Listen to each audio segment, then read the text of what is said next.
চীনের ইউনান প্রদেশের রাজধানী কুনমিংকে বলা হয় চিরবসন্তের শহর। সমুদ্রপৃষ্ঠ থেকে ৬,২০০ ফুট উচ্চতায় অবস্থিত শহরটি আজ হতে প্রায় ২,৪০০ বছরের পুরনো। কুনমিং থেকে ১২০ কিলোমিটার দূরের জেলা শিলিংয়ে রয়েছে প্রকৃতির এক অপার বিস্ময় স্টোন ফরেস্ট বা পাথুরে বন। একে বন বলা হলেও এতে কিন্তু সবুজের আধিক্য তেমন নেই, কারণ সেই স্থান দখল করে রয়েছে অদ্ভুত আকারের বিশাল বিশাল গগনচুম্বী পাথরের সারি। চুনা পাথরের এই সারি দেখে দূর থেকে মনে হবে যেন এক আজব বনাঞ্চল, তাই এর নাম দেওয়া হয়েছে স্টোন ফরেস্ট বা পাথুরে বন। প্রকৃতির অপার বিস্ময় স্টোন ফরেস্ট সম্পর্কে জানবো ইতিহাসে আমরা এই পর্বে। ইতিহাসে আমরা নতুন হলে অনুরোধ করব চ্যানেলটি সাবস্ক্রাইব করে বেল আইকনে ক্লিক করুন।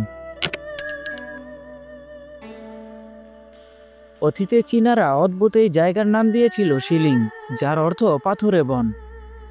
প্রকৃতির অদ্ভুত অপরূপ সৌন্দর্যের এই পাথুরে বনটি প্রায় ৪০০ বর্গ কিলোমিটার এলাকা জুড়ে বিস্তৃত রয়েছে। এই পাথুরে বন দক্ষিণ চীন ট্রাস্ট নামের চুনাপাথরে সমৃদ্ধ একটি বিশেষ এলাকার অংশ। বনটিতে বিভিন্ন উচ্চতা এবং আকৃতির অসংখ্য পাথর মাথা উঁচু করে বৃক্ষের আদলে দাঁড়িয়ে রয়েছে। বৈচিত্র্যময় এই বনে কিছু পাথর আছে চ্যাপ্টা, কিছু গোলাকার, কিছু আবার পশু পাখি বা মানুষের আকৃতির মতো। বিস্তৃত এই শিলিং অঞ্চলকে প্রধানত ৭টি ভাগে ভাগ করা হয়। সেগুলো হলো লিজিজিং স্টোন ফরেস্ট, নাইগো স্টোন ফরেস্ট, জিউন গুহা, চ্যাংরথ, ইউরথ, দাদিয়ে জলপ্রপাত ও কিংফু গুহা। এগুলোর মাঝে সবচেয়ে অসাধারণ ভূমিরূপ হল লিজিজিং স্টোন ফরেস্ট বা বৃহত্তর ও ক্ষুদ্রতর পাথরের বনের। এই দুই অংশের পাথর খুবই অদ্ভুত আকারের। নাইগো পাথরের বন এলাকায় অধিকাংশ পাথরের রং কালো, তাই স্থানীয় ভাষায় বনের এই ভাগের নাম রাখা হয়েছে নাইগো, বাংলায় যার অর্থ হলো কালো পাথর। এখানকার পাথরগুলোতে চুনা পাথরের সাথে ডলোমাইট নামের এক ধরনের খনিজ পদার্থ মিশ্রিত আছে, সেজন্য এসব পাথরের মাঝে গঠনগত পার্থক্য দেখা যায়। কিফেং গুহার পাথরগুলোও বেশ অদ্ভুত।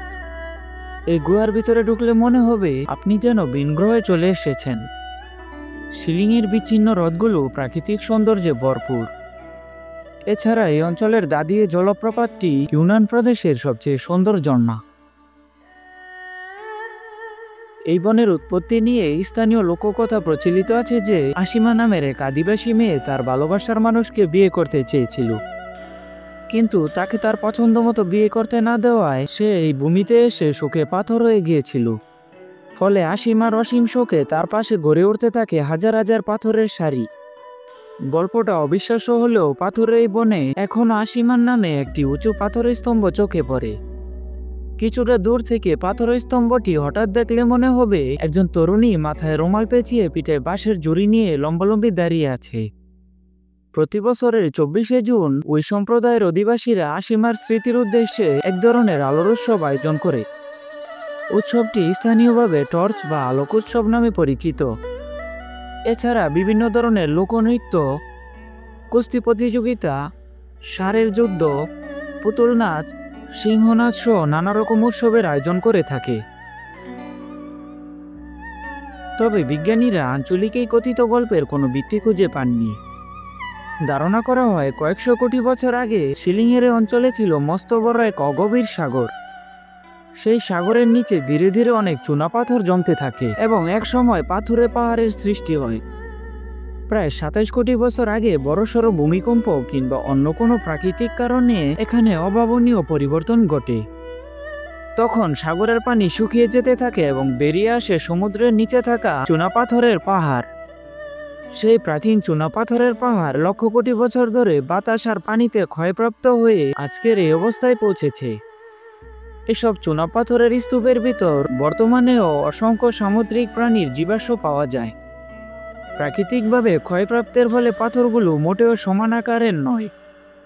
কিছু কিছু পাথর কয়েক মিটার লম্বা হলেও অসংখ্য পাথর আছে প্রায় ৪০ মিটার পর্যন্ত। পাথরের বনটি দেখতে ধূসর মনে হলেও বৃষ্টিতে পাথরগুলো ভিজলে এক ধরনের কালচে খয়েরি রঙের আভা ছড়িয়ে যায়। তখন বনটির সৌন্দর্য আরও কয়েক গুণ বেড়ে যায়। সে সময় সব পাথরগুলোকে অনেকটাই জীবন্ত মনে হয়। 2007 সালে ইউনেস্কো এই বনের দুটি অংশ নাইগো স্টোন ফরেস্ট এবং সুজেগি ভিলেজকে বিশ্ব ঐতিহ্যের স্বীকৃতি প্রদান করে। হাজার হাজার বছর ধরে পাথুরে প্রাণ নিয়ে দাঁড়িয়ে থাকা এই পাথুরে বন দর্শনার্থীদের চোখে এক আজব বিস্ময়। বর্তমানে এই অঞ্চল চীনের অন্যতম সেরা পর্যটন স্থানগুলোর মাঝে শীর্ষে রয়েছে। চীনের সংস্কৃতি ও পর্যটন মন্ত্রণালয় চীনের দর্শনীয় স্থানগুলোর সৌন্দর্য ও সুযোগ সুবিধার বিচারে একটি রেটিং দিয়ে থাকে। সেই তালিকায় সিলিংয়ের রেটিং 5-এ, যা চীনা পর্যটন কর্তৃপক্ষের সর্বোচ্চ মানদণ্ড। বনটির চারপাশ ঘুরে দেখতে পর্যটকদের জন্য রয়েছে আধুনিক বৈদ্যুতিক ট্রেনের সুবিধা। তবে চাইলে পাথরগুলোর পাশ দিয়ে হেঁটে হেঁটে পুরো স্টোন ফরেস্ট দেখার সুবিধা রয়েছে। বিশ্ব এই পাথুরে বনের সৌন্দর্যের পাশাপাশি এখানকার এক একটি পাথরে ছড়িয়ে আছে হাজার বছরের ইতিহাস। যেমনটা ছড়িয়ে আছে 1600 বছরের পুরনো তুরস্কের সোমেলা মনেস্ট্রিতে। এত বছর আগে কিভাবে খাড়া পাহাড়ের 3900 ফুট উপরে নির্মিত হয়েছিল এই বিশাল মনেস্ট্রি তা সত্যিই এক বিস্ময়। 14শ শতকে প্রতিষ্ঠিত সোমেলা মনেস্ট্রি সম্পর্কে জানতে ইতিহাসে আমরা এই ভিডিওটি দেখুন।